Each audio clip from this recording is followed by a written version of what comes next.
Pemirsa, Pilpres 2024 belum dimulai, namun para tokoh politik sudah berkompetisi tebar pesona lewat baliho. Langkah para elit politik seperti cermin minimnya empati di tengah pandemi.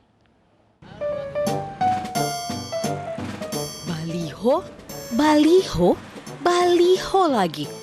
Pilpres masih beberapa tahun lagi, namun baliho bergambar politisi telah marak bertebaran di sejumlah daerah.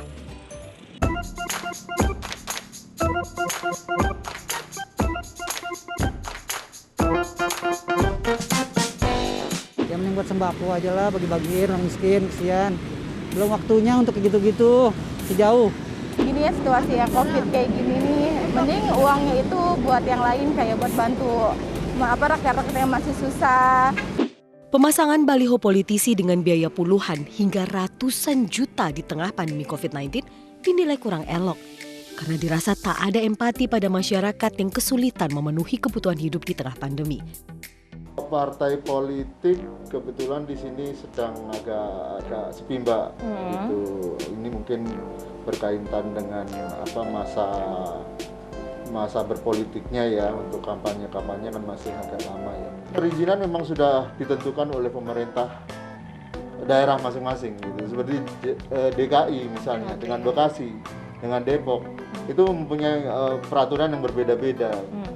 Tarifnya juga berbeda gitu. Jadi nggak masalah sih selama kita mengikuti dari peraturan itu, sesuai itu, perizinan itu, ya tidak ada kendala sih.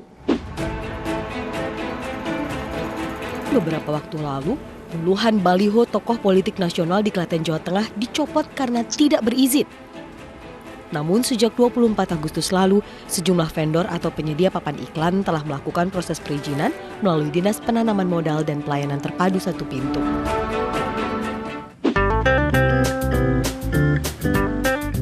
Baliho tak hanya ramai di kalangan politisi, namun juga di kalangan Crazy Rich. Nyatanya, ada seorang Crazy Rich Surabaya yang memberi ucapan selamat ulang tahun pada istrinya lewat baliho. Pada waktu itu kejadiannya karena memang saya pikir kan baliho untuk dibuat ucapan ulang tahun ini kan sesuatu yang anti mainstream. Jadi saya lakukan itu kemudian untuk memberikan surprise waktu itu ke istri saya, Mbak. Baliho ini kan kita ada penayangannya itu dari mulai 25 juta sampai 100 juta ya biasanya per bulan. Pada waktu itu memang kebetulan kita sewanya 2 minggu aja. Jadi ya setengah harga kalau misal dari harga yang tertera. Kan baliho juga berbeda-beda. Cuma pada waktu itu memang penempatannya lumayan strategis titiknya, jadi 40 sekian dah kurang lebihnya ya. Itu plus pajaknya pada waktu itu.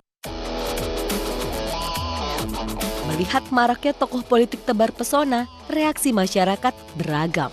Salah satunya akun Instagram Gejayan Memanggil yang menyuruhkan ajakan membalik baliho politisi dan menggantinya dengan moral. Fenomena baliho elit partai politik akhir-akhir ini menjadi sorotan publik. Ternyata ada hal unik. Baliho tidak hanya digunakan untuk kepentingan politik, ternyata juga dipergunakan untuk kepentingan pribadi. Di Jakarta, Lista Feviani, Edmond Dantes, E-News melaporkan. Tembus 500 episode sinetron Putri untuk Pangeran produksi MNC Picture yang tayang di RCTI berbagi kepada warga terdampak pandemi COVID-19. Bantuan ini diserahkan melalui MNC Peduli bagi masyarakat yang membutuhkan.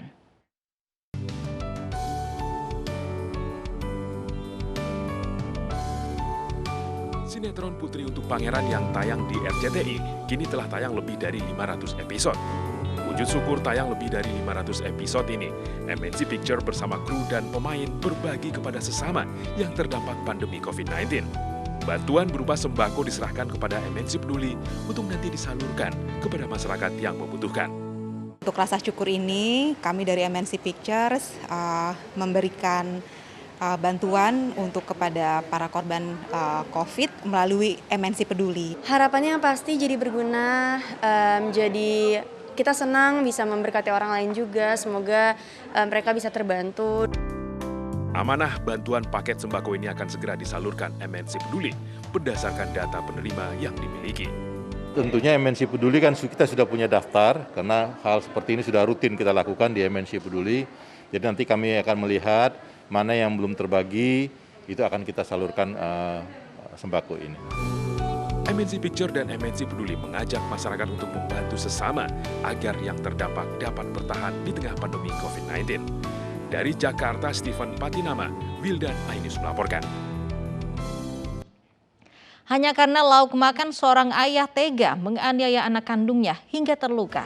Informasinya akan hadir sesaat lagi, tetap bersama kami.